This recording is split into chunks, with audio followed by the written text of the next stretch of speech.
Hello അസ്സലാമു അലൈക്കും and welcome back. അപ്പോൾ ഇന്ന് ഞാൻ വന്നിട്ടുള്ള ഒരു കുക്കിംഗ് വീഡിയോ ആയിട്ടാണ്.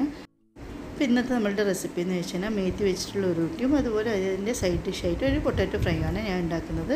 അപ്പോൾ നല്ല ടേസ്റ്റി ആയിട്ടുള്ള ഡിഷാണ്. ഇതെങ്ങനെ ഉണ്ടാക്കുന്നത് നോക്കാം. ആദ്യം തന്നെ അവിടെ ഒരു പാത്രത്തിലേക്ക് 2 കപ്പ് ആട്ടുപൊടിയാട്ടോ എടുത്തിട്ടുള്ളത്. അത് ഉപ്പ് കൂടി ഇട്ട് നല്ലോണം ഒന്ന് മിക്സ് ആക്കിയെടുക്കാം. ഏകദേശം ഒരു 1/4 ടീസ്പൂണിലും കുറച്ച് ഉപ്പ് മാത്രമേ നമ്മൾ ഈ ഒരു ടൈമിൽ ഇട്ട് കൊടുക്കുന്നുള്ളൂ കേട്ടോ. ഇനി ഇതിലേക്ക് ഏകദേശം 1 ടീസ്പൂൺ ഗീയും കൂടി ഇട്ട് നല്ലോണം ഒന്ന് തിരുമ്മിയെടുക്കാം. ആട്ടുപൊടിയിൽ എല്ലായിടത്തും ഒന്ന് എത്തുന്ന രീതിയിൽ നല്ലോണം ഒന്ന് കുഴച്ചെടുക്കാം കേട്ടോ. ഇനി നമുക്ക് ആവശ്യത്തിനുള്ള വെള്ളം കൂടി ഒഴിച്ച് ഈ ചപ്പാത്തി മാവയ്ക്ക് കുഴച്ച് കൊടുക്കുന്ന പോലെ തന്നെ ഇതൊന്ന് കുഴച്ചെടുക്കാം. അപ്പോൾ ഈ നോർമൽ ചപ്പാത്തിയൊക്കെ തിന്ന് മടുത്തവർക്ക് ഈ ഒരു റെസിപ്പി ട്രൈ ചെയ്ത് നോക്കാം. നിങ്ങൾക്ക് തീർച്ചയായും എന്തായാലും ഇഷ്ടമായോ കേട്ടോ. അപ്പോൾ നമ്മളിതൊന്ന് കുഴച്ചെടുത്തതിന് ശേഷം ഇതിൻ്റെ മേലെ ഏകദേശം ഒരു 1/4 ടീസ്പൂണും ഗീയും കൂടി ഇട്ടിട്ട് നല്ലോണം ഒന്ന് സ്പ്രെഡാക്കി എടുക്കാം അതിൻ്റെ മേലെ. എന്നിട്ട് ഒരു 10 മിനിറ്റ് നേരം റെസ്റ്റ് ചെയ്യാനായിട്ട് വെക്കാം കേട്ടോ. അപ്പോൾ റൊട്ടിയുടെ മാവ് ഒന്ന് റെസ്റ്റ് ചെയ്യുമ്പോഴേക്കും നമുക്ക് ഈ പൊട്ടാറ്റോ ഫ്രൈ ഒന്ന് റെഡിയാക്കി എടുക്കാം. അപ്പോൾ ഇവിടെ ഞാൻ എടുത്തിട്ടുള്ള 4 മീഡിയം സൈസ് പൊട്ടാറ്റോ ആണ്. അതൊന്ന് പീൽ ചെയ്തെടുത്തിട്ടുണ്ട്. ഇതിനെ നമുക്ക് ഇനി ചെറുതായിട്ടൊന്ന് മുറിച്ചെടുക്കണം. അപ്പോൾ ഈ ഒരു റെസിപ്പി നിങ്ങൾക്ക് ബ്രേക്ക്ഫാസ്റ്റിനും കുട്ടികളുടെ ലഞ്ച് ബോക്സിലൊക്കെ കൊടുക്കാൻ പറ്റിയ നല്ല ടേസ്റ്റി ആയിട്ടുള്ള റെസിപ്പിയാണ്.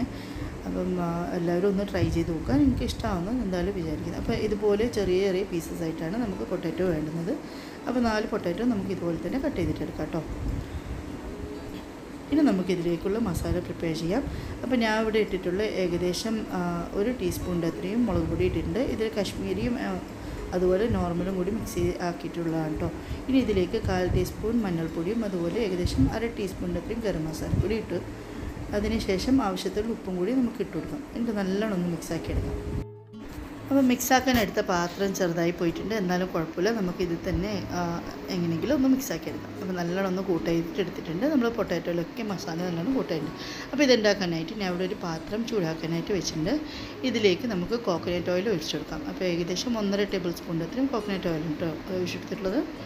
ഇനി അതിലേക്ക് നമുക്ക് കുറച്ച് ജീരകം, നല്ല ജീരകം കൂടി ഇട്ട് കൊടുക്കാം. ഏകദേശം ഒരു 1/4 ടീസ്പൂണിൻ്റെ അത്രയും മതി. അത് ഇട്ടതിന് ശേഷം ഒരു 3-4 വെളുത്തുള്ളി ചെറുതായ അരിഞ്ഞതും കൂടി ഞാൻ ഇതിലേക്ക് ഇട്ട് കൊടുത്തിട്ടുണ്ട്. നിങ്ങൾക്കത് പേസ്റ്റോ അല്ലെങ്കിൽ ചതച്ചോ എങ്ങനെ വേണമെങ്കിൽ ഇട്ട് കൊടുക്കാം. പിന്നെ കുറച്ച് കറിവേപ്പിലയും കൂടി ഇട്ട് നല്ലോണം ഒന്ന് മിക്സ് ആക്കിയെടുക്കാം. ഇനി നമുക്ക് നമ്മളുടെ ഈ പൊട്ടാറ്റോയുടെ മിക്സും കൂടി അതിലേക്ക് ഇട്ട് നല്ലോണം ഒന്ന് കോട്ട് ചെയ്തെടുക്കാം. അപ്പോൾ ഈ ഒരു ടൈമിൽ നമ്മൾ ഫ്ലെയിം ഹൈ ആയിട്ടാണ് കേട്ടോ വെച്ചിട്ടുള്ളത്. അപ്പം ഒരു 5 മിനിറ്റ് നേരം നല്ല ഹൈ ഫ്ലെയിമിൽ തന്നെ ഇതൊന്ന് വാട്ടിയെടുക്കാം. അല്ലെങ്കിൽ പെട്ടെന്ന് തന്നെ അടിഞ്ഞു പോകും. നമ്മളുടെ പൊട്ടാറ്റോ ഒന്ന് വെന്ത് കഴിയുമ്പോഴേക്കും ഒന്ന് അടിഞ്ഞ് പൊട്ടിയൊക്കെ പോകും കേട്ടോ. അപ്പോൾ ഒരു 5 മിനിറ്റ് നേരം നമുക്കിത് ഹൈ ഫ്ലെയിമിലിട്ട് നല്ലൊന്ന് ഇളക്കിയെടുക്കാം. അതിനുശേഷം അടിച്ച് വെച്ച് ഒരു മീഡിയം ടു ലോ ഫ്ലെയിമിലിട്ട് നമുക്കൊരു 5 മിനിറ്റ് കൂടി കുക്ക് ചെയ്യാം. ആ ഒരു ടൈം കൊണ്ട് തന്നെ നമ്മളുടെ മാവ് നല്ല സോഫ്റ്റായി കിട്ടിയിട്ടുണ്ട്. നിങ്ങൾക്ക് കാണാൻ നല്ല സോഫ്റ്റാണ് കേട്ടോ. അപ്പോൾ ഇതിൽ നിന്ന് നമുക്ക് ചപ്പാത്തിയുടെ മാവിൻ്റെ വലുപ്പത്തിലുള്ള ബോൾസ് ആക്കിയെടുക്കാം. അപ്പോൾ ഈ ഒരു റെസിപ്പിയിൽ നമ്മൾ സ്റ്റാർട്ടിങ്ങിൽ ഈ ആട്ട കുഴക്കുമ്പോൾ വളരെ കുറച്ച് മാത്രമേ ഇതിൽ ഉപ്പിട്ട് കൊടുത്തിട്ടുള്ളൂ കേട്ടോ. അപ്പം ഈ ഒരു ബാക്കിയുള്ള ഉപ്പ് നമ്മൾ ഈ ഒരു റൊട്ടിക്ക് ആവശ്യമുള്ള ഉപ്പ് നമ്മൾ ഇപ്പോഴാണ് കേട്ടോ ഇട്ട് കൊടുക്കുന്നത്. അപ്പം നമ്മൾ ഓരോ ബോൾസ് എടുത്തിട്ട് ഇതുപോലെ തന്നെ ചപ്പാത്തിയുടെ വലുപ്പത്തിൽ നമുക്കൊന്ന് പരത്തിയെടുക്കാം. ഇതിൻ്റെ മേലെ നമ്മൾ കുറച്ച് ഗീ ഇട്ട് കൊടുക്കുക. അതൊന്ന് സ്പ്രെഡ് ചെയ്ത് കൊടുത്തതിന് ശേഷം നമുക്കിതിൻ്റെ മേലെ ഇട്ട് കൊടുക്കേണ്ടത് കുറച്ച് ഉപ്പ് പൊടിയാണ്. അപ്പം ഉപ്പ് പൊടി നമുക്ക് ചെറുതായി ഒന്ന് വിതറി ഇട്ട് കൊടുക്കാം. ഒരു ടൈമിൽ നമ്മളുടെ പൊട്ടാറ്റോ മറന്നു പോകരുത്. അപ്പോൾ ഏകദേശം കുക്കായി കിട്ടിയിട്ടുണ്ട് കേട്ടോ നമ്മളുടെ പൊട്ടാറ്റോ. അപ്പോൾ നിങ്ങൾക്ക് കാണാം നല്ല സോഫ്റ്റായി കിട്ടിയിട്ടുണ്ട്. എന്നാൽ ഉടഞ്ഞു പോയിട്ടൊന്നുമില്ല. ഇനി ഇതിലേക്ക് നമുക്ക് കുറച്ച് മേത്തി ഒന്ന് കൈവച്ച് നേരിട്ട് അതും കൂടി ഇട്ട് കൊടുക്കാം. ഏകദേശം 1/2 ടീസ്പൂണിൻ്റെ അത്രയും മേത്തി ഇട്ട് കൊടുത്തിട്ടുണ്ട് കേട്ടോ. ഒന്ന് മിക്സ് ചെയ്തതിന് ശേഷം നമുക്കിത് ഫ്ലെയിമിൽ നിന്ന് മാറ്റി വെക്കാം. അപ്പോൾ ഇനി നമുക്ക് റൊട്ടി ഉണ്ടാക്കാം. അതിലേക്ക് ഞാൻ ഉപ്പും കൂടി ഇട്ട് കൊടുത്തിട്ടുണ്ട്. ആ ഗീയുടെ മേലെ കുറച്ച് മുളക് പൊടിയും കൂടി ഇതിൻ്റെ മേലെ ഒന്ന് വിതറിയിട്ട് കൊടുക്കാം കേട്ടോ. അതിനുശേഷം നമ്മൾ ഇതിൻ്റെ മേലെ ഇട്ട് കൊടുക്കുന്നത് മേത്തി ലീവ്സാണ്. നമ്മളുടെ കസൂരി മേത്തിയാണ് കേട്ടോ. അപ്പം ഈ ഒരു റെസിപ്പി എന്ന് വെച്ചാൽ നമുക്ക് ഫ്രഷ് മേത്തി ലീവ്സ് ഉലുവച്ചപ്പൂണ്ടും കൂടി ഉണ്ടാക്കാം. അപ്പോൾ ഫ്രഷ് എൻ്റെ അടുത്ത് ഉണ്ടായിട്ടില്ല. അതുകൊണ്ട് തന്നെ നമ്മൾ ഈ ഒരു ഡ്രൈ മേത്തി ലീവ്സ് കസൂരി മേത്തി വെച്ചാണ് കേട്ടോ നമ്മൾ ഉണ്ടാക്കുന്നത്. അപ്പോൾ ഇതുപോലെ ഒന്ന് ഇട്ട് കൊടുത്തതിന് ശേഷം ഇതുപോലെ ഒന്ന് റോൾ ചെയ്തെടുത്തതിന് ശേഷം നമുക്ക് റൊട്ടിയുടെ നമ്മളുടെ ഈ പൊറോട്ടയൊക്കെ ആക്കുന്ന പോലെ അതുപോലെ ഒന്ന് ആക്കിയെടുക്കാം. ഇനി നമുക്കിതൊന്ന് കുറച്ച് പൊടിയും കൂടി ഇട്ട് ഒന്ന് പരത്തിയെടുക്കാം കേട്ടോ.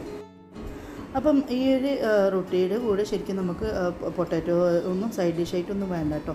കുറച്ച് തൈരോ അല്ലെങ്കിൽ അച്ചാറോ ഒക്കെ കൂട്ടി കഴിക്കാം നമുക്ക്. അല്ലെങ്കിലും ഇത് വെറുതെ ആയിട്ടും കഴിക്കാം കേട്ടോ.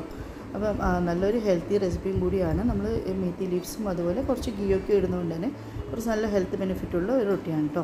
അപ്പോൾ ഇതൊരു നോർത്ത് ഇന്ത്യൻ ഡിഷായ മേത്തി തേപ്ല എന്ന് പറയും ഇതിന്. അപ്പോൾ നല്ല ടേസ്റ്റാണ്. എനിക്ക് ഈ നോർത്ത് ഇന്ത്യൻ ഡിഷിനോട് പ്രത്യേക ഒരു ഇഷ്ടമാണ് കേട്ടോ. അപ്പോൾ ഞാനധികം ഇങ്ങനത്തെ റെസിപ്പീസൊക്കെയാണ് വീട്ടിൽ ഉണ്ടാക്കാറ്. അപ്പോൾ നമ്മൾ ഇതുപോലെ 2 സൈഡൊന്ന് കുക്ക് ചെയ്തെടുക്കാം. അപ്പോൾ 2 സൈഡിലും കുറച്ച് ഗീയും കൂടി ഇട്ട് കൊടുക്കാം കേട്ടോ. അപ്പോൾ ഞാൻ ഇടുമ്പോൾ വിചാരിക്കേണ്ട കുറേ ഗീ ഇട്ട് കൊടുത്തിട്ടുണ്ട് ഇല്ല, നമ്മൾ ഏകദേശം 2-3 ഡ്രോപ്പ് ഗീ മാത്രമേ ഇതിൻ്റെ മേലെ ഇട്ട് കൊടുക്കുന്നുള്ളൂ. അപ്പോൾ 2 സൈഡും നല്ലോണം തന്നെ കുക്ക് ചെയ്തെടുക്കാം.